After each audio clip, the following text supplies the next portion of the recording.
Bon, bonjour tout le monde. Confinement oblige. Aujourd'hui, on se retrouve pas à Bordeaux, mais dans ma cave, enfin mon Capharnaüm, en fait, ce qui me sert de dépôt. Elle a l'air de rien comme ça, mais c'est super grand. Et puis, je peux y mettre plein de trucs, plein de bordel. C'est cool. Alors, comme je disais, confinement oblige, j'ai fait un peu le ménage dans mes vidéos. Je me suis aperçu qu'il m'en restait une de cet hiver, en fait, une pêche en canal assez sympa. Malheureusement, la météo avait fait en fait, et surtout le vent avait fait que le son était vraiment pourri. Donc, je me suis dit, allez, je vais consacrer la partie, tout ce qui est la partie amorce, ligne ici, et la partie pêche, bien sûr, au Bordeaux. Donc, il y aura pas de dialogue en fait dans la vidéo pêche. Par contre, je propose de faire ça chez moi. Donc, on n'est pas dans Top Chef, mais pas loin. Les petits récipients là. Peut-être vous demander à quoi ça va servir. Et bien en fait, on va démarrer par la confection de l'amorce. Donc une amorce que j'utilise tout le temps en hiver, hein, pour les pêches en canal. Alors si je voulais utiliser ces récipients, en fait, c'était parce que on me pose souvent la question, très très souvent, qu'est-ce qu'une part, qu'est-ce qu'un volume quand on lit les recettes d'amorce. Bah, une part, un volume, en fait, c'est vous qui décidez. C'est-à-dire, en fait, moi, je me sers des boîtes mesure pour les éches, pour leur côté pratique, parce qu'on a une boîte d'un litre, une boîte d'un demi, une boîte d'un quart, et même une boîte de trois quarts, mais je ne vais pas l'utiliser. Donc en fait, moi, pour ma part, ce que je considère comme une part, c'est une boîte d'un litre. Un litre, ça fait grosso modo 700 grammes en fonction du produit qu'on y met, mais pour une amorce classique, ça fait à peu près ça. Donc 3 volumes d'amorce, comme ça me suffit largement pour pêcher un moment. Donc je disais, la partie de pêche hivernale, donc forcément les eaux sont claires, froides, il vaut mieux utiliser une amorce noire. J'aime pas le terme noir, hein, je dis noir pour pas dire autre chose en fait, mais je veux dire une amorce vraiment sombre, entre le noir et le brun foncé. Donc en fait, qu'est-ce qui détermine la couleur de l'amorce? En fait c'est les espèces que vous allez rechercher et aussi bien sûr la couleur de la flotte, hein, tout simplement. Si vous voyez votre boule d'amorce descendre encore à 1 mètre sous la surface, c'est que vraiment il va falloir faire le plus sombre possible. Le but d'utiliser une amorce noire, en fait, c'est qu'il y ait cet effet de mimétisme qui se crée sur le fond. C'est-à-dire qu'il ne s'agit pas de faire un gros contraste sur le fond où lorsque les poissons blancs vont passer dessus, ils vont être très très visibles à tous les prédateurs qui peuvent passer par là. Donc en fait, utiliser une amorce noire, c'est pas une mode en fait, hein, ça a vraiment un attrait stratégique là pour l'occurrence. Donc pour ma part, en fait, je joue en fait avec l'apport d'amorce noire sur une base classique. C'est-à-dire que pour obtenir une teinte mitigée, noir foncé, noir plus clair, grise, brun sombre, en fait, je mélange une amorce. Mon amorce à gardon maison, en fait, une amorce claire, que j'utilise toute l'année, en fait, hein, à laquelle j'additionne cette amorce, qui est la Super Canal noir fine mouture de Sensas. C'est une de mes amorces préférées. Avant, c'était la Super Black Canal, mais en fait, c'est. Bon, je sais pas trop, mais je pense que c'est à peu près la même amorce, surtout elle est beaucoup plus fine. Donc en fait, j'ouvre le paquet, je m'en sers comme ça. Par contre, pour mon amorce que j'utilise toute l'année, avant de passer à mon mélange, je fais une petite opération un peu particulière pour enlever des particules de maïs, de graines qui seraient un petit peu trop volumineuses et puis peu digestes pour une amorce d'hiver. Donc en fait, ce que je fais avant de mouiller mon amorce, en fait, je la passe dans ce tamis très très fin. Vous voyez, en fait, sa forme est super pratique. En fait, c'est une passoire de chez Ikea. Et elle a deux poignées comme ça qu'il suffit de tirer. Et vous allez voir, ce qui est fantastique en fait, c'est qu'il suffit de la mettre sur le seau et puis ça tient tout seul en fait. Hein. C'est super pratique. Donc en fait, ce que je fais, je prends pour aujourd'hui et puis pour toutes mes recettes, donc ça marche pour toujours. Je vais prendre une part de mon amorce à gardon avec la boîte d'un litre de jus. Voilà, je passe ça dans mon petit tamis. Vous voyez, ça passe super bien, de toute façon l'amorce est sèche. Hein.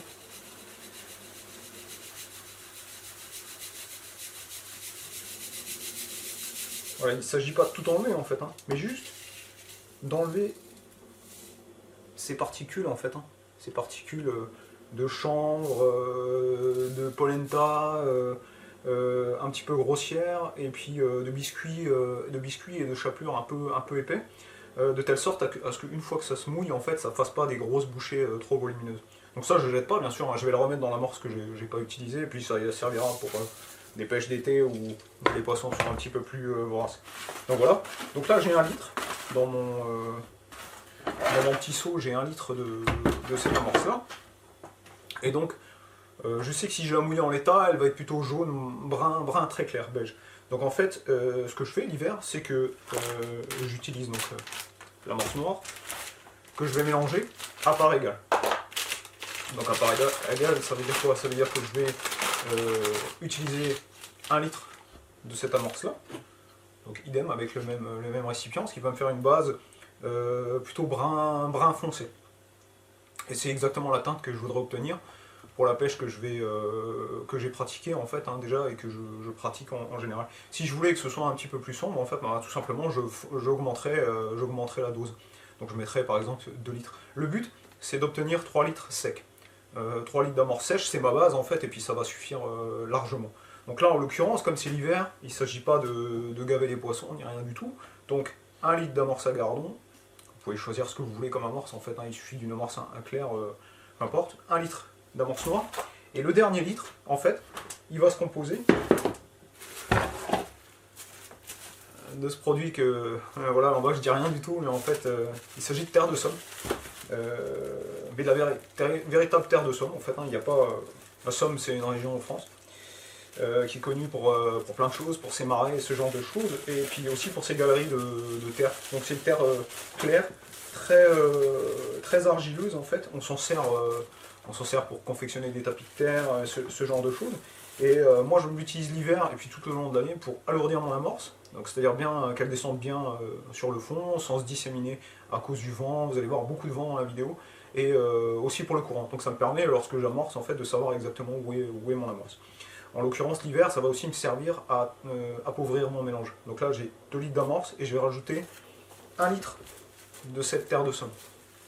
Ça me permet, ça va obliger les poissons à trier à l'intérieur de l'amorce pour pouvoir confectionner, pouvoir prélever en fait la substance nutritive, c'est-à-dire tout ce qui est pain, appât vivant aussi et tout ça.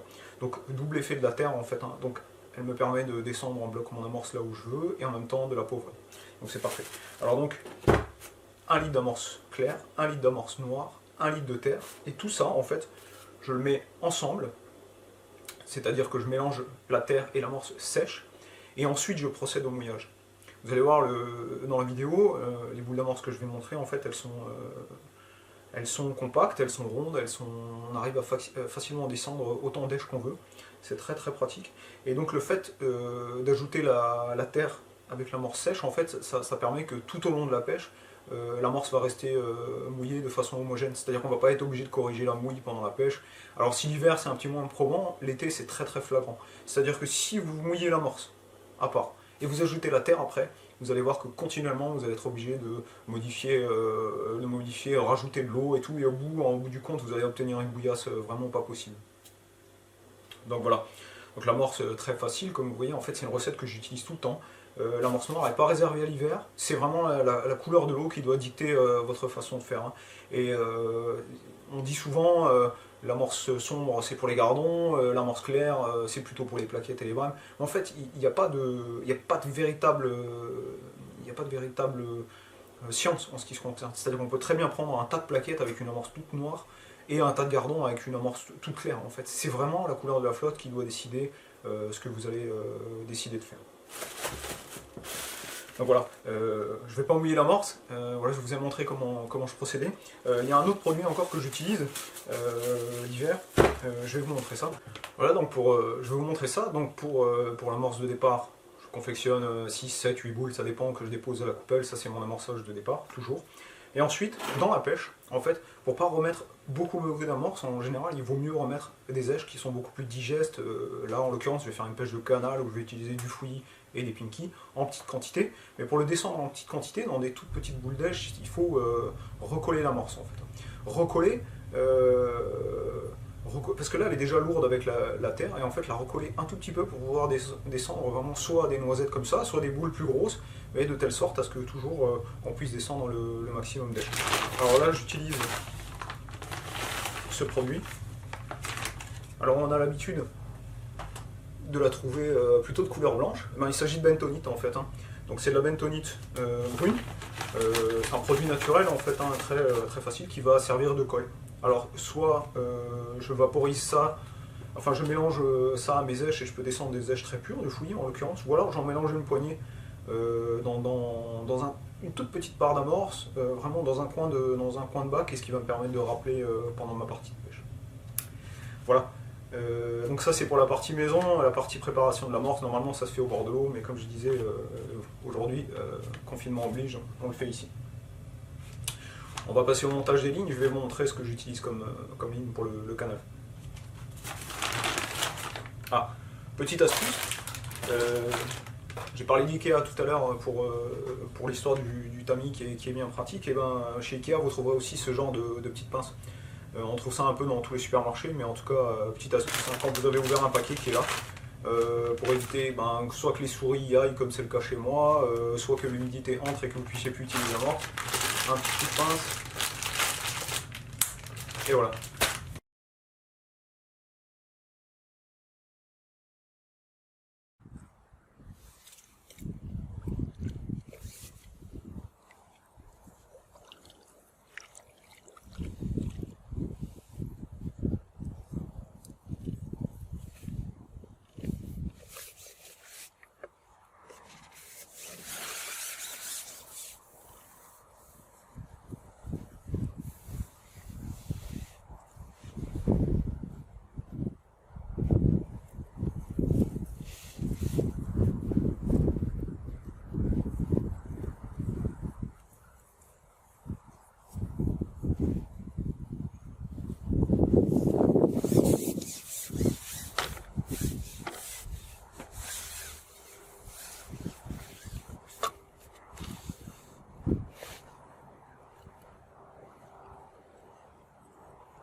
Voilà, je poursuis l'explication de cette petite vidéo pêche en canal en hiver. Donc comme je disais, à la maison on sec, hein, puisque sur place c'était pas possible de faire un bon descriptif. Donc justement je me rends compte que c'est quand même beaucoup plus simple. Donc rendez-vous à l'atelier. Alors pour cette partie de pêche, j'ai utilisé deux lignes. Deux lignes pour pêcher sur le fond. Alors, les cibles du canal, c'est les gardons, les plaquettes. Voilà, en hiver, on sait pas trop bien comment ça va mordre en fonction des rassemblements, ce genre de choses. Bon, ce qui est sûr, c'est que dans cette partie de canal, sur le canal des Houillères, c'est un petit bief en fait, un tout petit près d'une écluse, avec toujours un peu de mouvement d'eau en fait, hein, parce que les écluses laissent passer un petit filet d'eau, donc pas mal de rassemblements de poissons. Donc voilà. J'ai décidé de pêcher sur le fond, d'essayer d'éviter les ablettes et les plaquettes. Il y a des toutes petites plaquettes, des petits gardons, des ablettes en fait entre deux eaux, donc il faut quand même pas pêcher trop léger. Et en plus, quand je suis arrivé, beaucoup de vent, donc il fallait que j'ai une ligne qui puisse me permettre de tenir bien, quand même bien sur le fond. Alors tenir bien sur le fond, ça ne veut pas dire pêcher grossier, on est en hiver. donc il faut quand même adapter le montage. D'autant plus qu'au fur et à mesure de la pêche, en fait, je me suis aperçu que plus j'avais quelques touches et je voulais grossir en fait la taille de l'hameçon et du baling pour aller plus vite, et du coup j'ai eu très très peu de touches, beaucoup de refus, et j'ai surtout pris des poissons assez petits, donc les plus voraces, et je prenais pas les autres qui provoquaient des touches un petit peu plus délicates. Donc pour cette partie de pêche, j'ai utilisé deux flotteurs totalement différents. Parce que justement, si on a les kits, en fait, hein, c'est le but, en fait, hein, c'est d'utiliser des montages différents pour pouvoir varier en cours de pêche et essayer de trouver celle qui marche le mieux. Je vois souvent des pêcheurs pour les concours et ce genre de choses qui ont, je sais pas, 5-6 kits de montée, et sur les kits, en fait, il y a exactement les mêmes flotteurs, juste le poids qui varie. C'est un petit peu à contre-emploi, je trouve, parce que si on a des kits, il faut en profiter pour monter des flotteurs de formes différentes, d'antennes de nature différente, des bas de ligne de longueur, et puis des hameçons de force différentes. Donc voilà, pour le coup j'ai utilisé deux flotteurs. Donc le premier, c'est ce flotteur là, c'est un flotteur que j'adore vraiment, j'espère que vous le voyez bien, ouais, ça devrait aller. C'est un flotteur Garbo en fait SPM 17, donc la forme boule classique qui va bien pour les rivières lentes, les canaux agités, ce genre de choses, équipé d'une antenne en fibre relativement fine. Alors, cette antenne en fibre a la particularité, en fait, hein, lorsque je vais pouvoir l'immerger à moitié, en fait, et elle restera toujours visible. Et surtout, l'avantage, c'est que si je prends des plaquettes, ce qui a été le cas pendant cette partie de pêche, en fait, on provoque des relevés, et en fait, on va voir toute l'antenne qui sort. Voilà. Donc, en équilibrant à mi-antenne aussi, ça me permet d'abaisser le centre de gravité du flotteur, et donc d'avoir un flotteur beaucoup plus stable grâce à la langue qui est métal qui est là. Au niveau de l'équilibrage, sur ce flotteur, la plombée est vraiment très très simple. Donc pour les flotteurs boules, j'utilise que des olivettes. Donc là, c'est une olivette Drenan Lockslide. Lockslide, ça veut dire fermée entre deux gaines silicone, c'est très facile. En plus, elles sont très très bien faites, le poids est scrupuleusement respecté. Et j'y ai ajouté deux plombs de 11 et deux plombs de 12. Donc voilà, pour cette ligne particulière, en fait, donc je l'ai équilibré comme ça. Donc là, vous avez l'olivette et deux petits plombs qui sont à peu près à 20 cm de la boucle du bas ligne. Et sur la boucle du bas ligne, j'ai fait buter les deux plombs numéro 12. Et donc j'ai réglé ma ligne de telle sorte à ce que le bas ligne d'une longueur de 15 cm repose à peu près la moitié sur le fond. Beaucoup de vent, un contre-courant assez terrible en fait, et donc en posant cette partie de ligne sur le fond, je m'assure que mes èches sont bien posées à plat sur le tapis d'amorce. Et donc le fait de mettre ces deux plombs de 12 là qui peuvent paraître rien du tout, mais en fait, puisque l'antenne est très très fine, elle est donc très légère, le moindre agissement d'un poisson sur les deux plombs numéro 12 en fait vont faire que l'antenne elle va bouger. C'est-à-dire qu'elle va la plupart du temps provoquer une touche en relevé. Et donc en fait ça me permet de déceler n'importe quel mouvement autour du bas ligne. Donc ça c'est la ligne à plaquettes type que j'utilise quand il y a du vent en canal pour toutes les pêches plutôt fines tout au long de l'année en fait. Alors la deuxième ligne est composée d'un flotteur sans sas. C'est un flotteur qui s'appelle de mémoire Brem Sensitive ou Lex Sensitive. Je crois, un truc dans ce goût-là. En tout cas, c'est dans la gamme sensitive. Il porte bien son nom parce qu'il est hyper sensible. Donc là, encore une fois, on a une antenne en fibre, cette fois-ci un petit peu plus courte que tout à l'heure. Par contre, on a un corps en balsa relativement long. Et encore comme tout à l'heure, en fait, ça va me permettre de l'équilibrer aux 2/3 de l'antenne et d'avoir un flotteur qui, malgré le fait qu'il soit effilé, va rester relativement stable parce que déjà, il est long, il va être bien profond sous l'eau. Et donc il va rester stable. Par contre, sur ce coup-là, la quille là, est beaucoup plus courte, ce qui fait que ce flotteur va se mettre beaucoup plus rapidement en position que l'autre, donc il va basculer relativement vite, et donc en fait ça va être pour démarrer la pêche, pour essayer de prendre tout ce qui passe, en fait pour avoir une ligne forcément stable, mais qui va quand même se mettre relativement vite en place. Donc c'est un flotteur qui va détecter toutes les touches et qui va me permettre de pêcher tout, comme je disais, tout ce qui se passe. Alors en fait oui, il va basculer très très vite, mais par contre le fait que la manière dont j'ai agencé ma plombée, donc je l'ai agencée comme ça, voilà, donc voilà comme ça. Donc on a trois groupes de plombs, donc la masse principale qui est là, un plomb intermédiaire et un plomb qui vient buter sur la boucle du bas de ligne. Donc les trois groupes sont espacés de 15 cm à chaque fois. Donc comme je disais, le flotteur, lui, il va basculer très très vite, il va se mettre très rapidement en position. Par contre, moi, en tendant fortement la bannière, donc la distance de nylon entre le sillon et le flotteur, et bien en fait, je vais arrêter la course de lèche, c'est-à-dire que cette plombée-là, la plombée principale, la plus volumineuse, elle va s'arrêter sur le fond, tac, comme ça, et les deux autres plombs en fait vont descendre très très très lentement, comme ça, ce qui va me permettre de prendre tout ce qui se passe entre le groupe de plomb principal et mon bas de ligne, soit 15, 15 et 15. Donc 15 d'intermédiaire entre chaque plomb plus le bas de ligne, ce qui va me faire 45 cm au-dessus du fond, ça va me permettre de prendre vraiment tout ce qui se passe. Donc c'est la ligne parfaite pour démarrer la pêche, voire pour faire toute la pêche en fonction de comment se nourrissent les poissons, parce que ça ne veut pas dire que parce qu'on est en hiver que les poissons ne vont pas manger un petit peu décollé du fond, hein. Ils ne vont pas rester cloîtrés sur le fond, ils vont des fois venir à la rencontre de lèche, des fois venir à la rencontre de la lumière. Il suffit qu'il y ait un petit peu plus de luminosité et en fait, comme l'eau est claire, hein, les poissons viennent à la rencontre des appâts qu'on leur donne. Donc voilà pour les deux lignes. Alors une chose sur laquelle je voudrais insister, c'est parce que j'ai pas mal de questions en fait sur quel corps de ligne tu utilises pour tel et tel truc. Mais en fait je me casse pas trop la tête parce que en fait au fil des années je me suis rendu compte que d'utiliser un corps de ligne trop fin, en fait c'était à contre-emploi, parce que si admettons je monte mes lignes en 8 centièmes, 7 centièmes comme ça a pu arriver avant quand j'ai démarré la pêche, en fait ça emmêle beaucoup plus vite. Les nylons fins emmêlent beaucoup plus vite. Et en fait, quand on appose les plombs dessus, il suffit qu'on les bouge et puis ça peut casser très très facilement. Et puis les lignes vieillissent beaucoup moins bien. Donc je préfère monter mes lignes. En fait, hein, je monte toutes mes lignes, hormis quelques lignes à ablette où je vais peut-être pour des tout petits poissons, en fait, vraiment pour sauver la misère, où je vais monter des lignes en 8 centièmes. Mais sinon, même mes lignes pour pêcher l'ablette à les boiter, ce genre de choses, elles sont toutes montées en 10 centièmes en fait, hein. Donc moi je commence à partir de 10 centièmes. C'est un nylon sécure en fait, hein. Moi je l'appelle comme ça, c'est parce qu'en fait c'est vraiment le nylon à tout faire. Vous seriez impressionné de la taille des poissons qu'on peut prendre avec un 10 centièmes. Donc voilà, pour mes corps de ligne j'utilise du 10 centièmes et du 12 centièmes. C'est les deux nylons que j'utilise le plus en fait, hein. Je préfère éviter, par exemple, si je pose ma ligne dans les branches, que ça casse au moindre truc. Et puis vous allez voir là dans la vidéo, je pêche dans un environnement assez encombré, donc c'est plutôt bien. Donc comme je disais, utilisez plutôt un nylon fort, ça va vous permettre d'avoir des lignes qui vont durer dans le temps, qui vont emmêler beaucoup moins.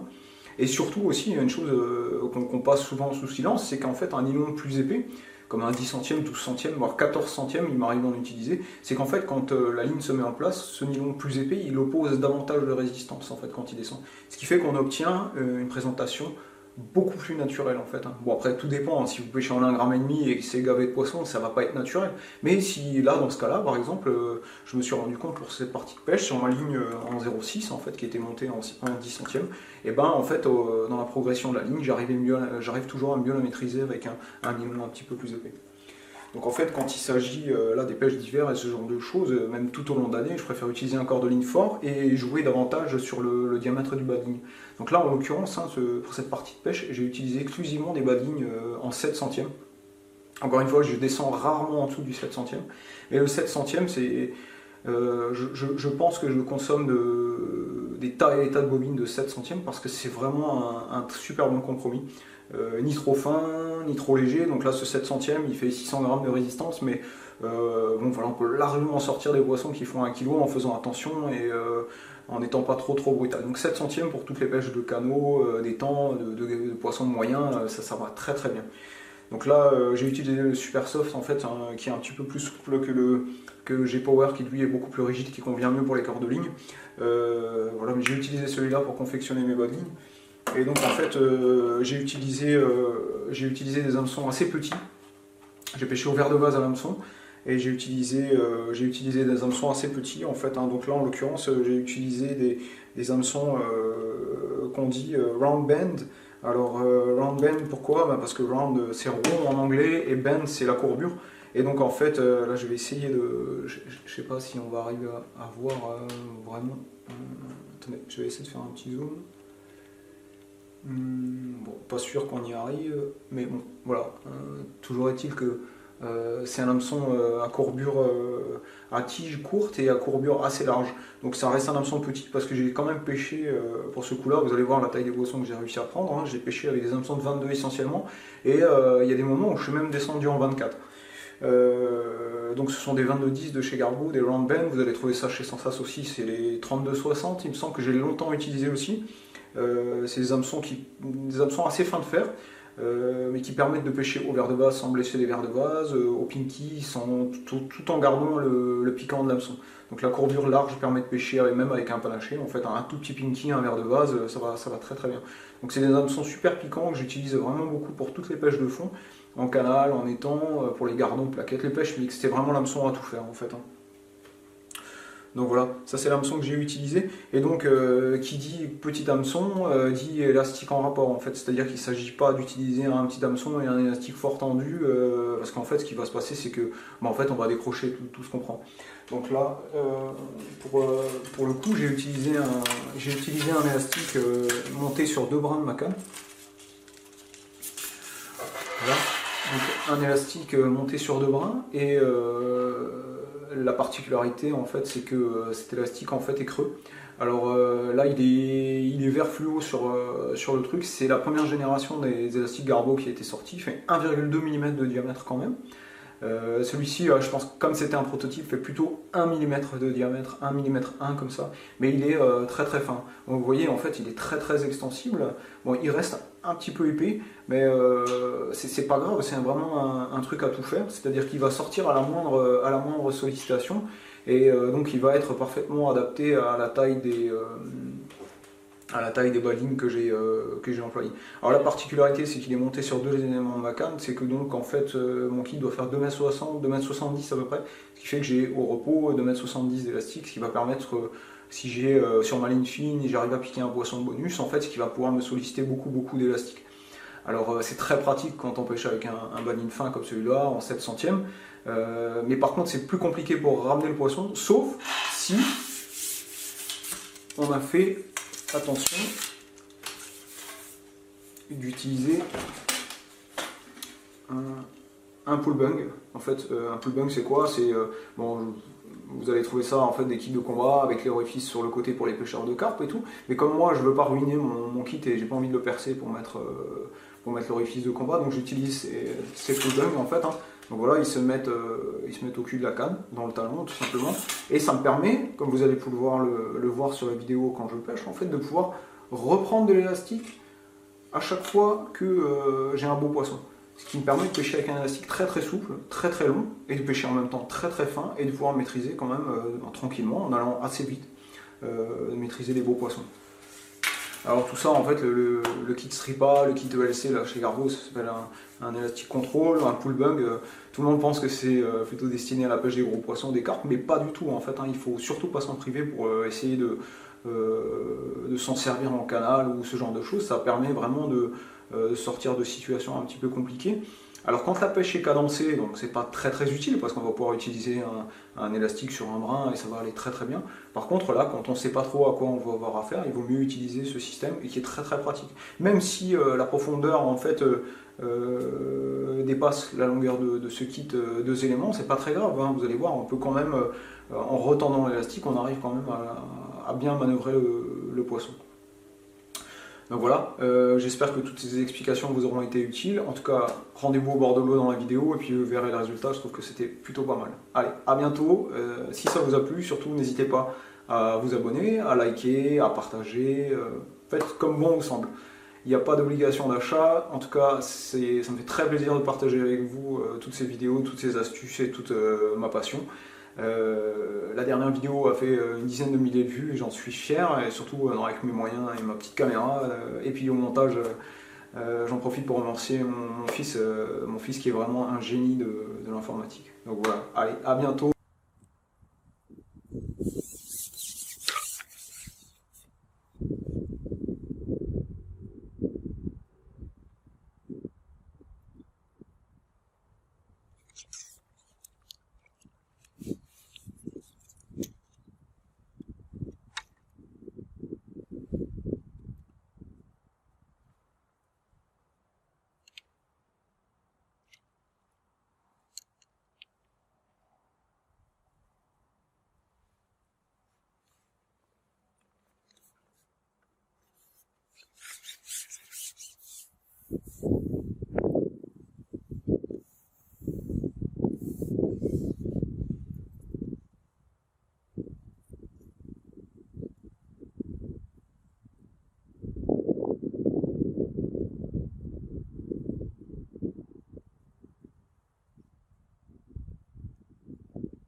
Alors voilà, la partie de pêche c'est terminé. J'ai mis les poissons dans la bassine, je vais faire le petit topo vite fait pour remettre tout ce petit monde là à l'eau. Donc 2 bassines, j'ai trié les 2 espèces, 2 tailles de poissons que j'ai pris.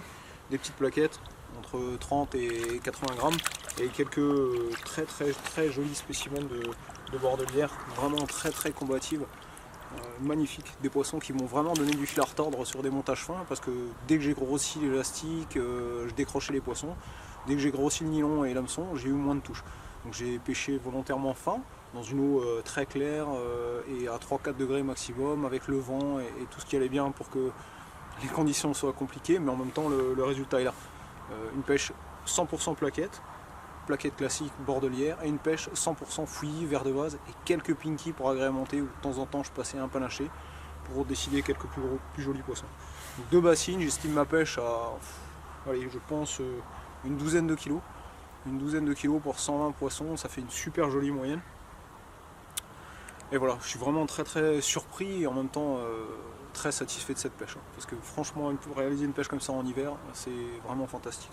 Donc voilà, en choisissant le bon coin, en ayant la bonne approche et tout, vous prenez du plaisir. Donc là j'ai pêché que 3 heures parce que en fait la météo, bien que maintenant, heureusement pour la photo finale et pour la discussion finale, la météo s'est calmée, mais le vent a vraiment été glacial et un mélange de pluie et de grésil à certains moments. Donc voilà, je vous dis à bientôt sur Pêche au Cou TV. N'hésitez pas à liker la publication, à partager et à vous abonner si ça vous plaît. A bientôt, bye bye.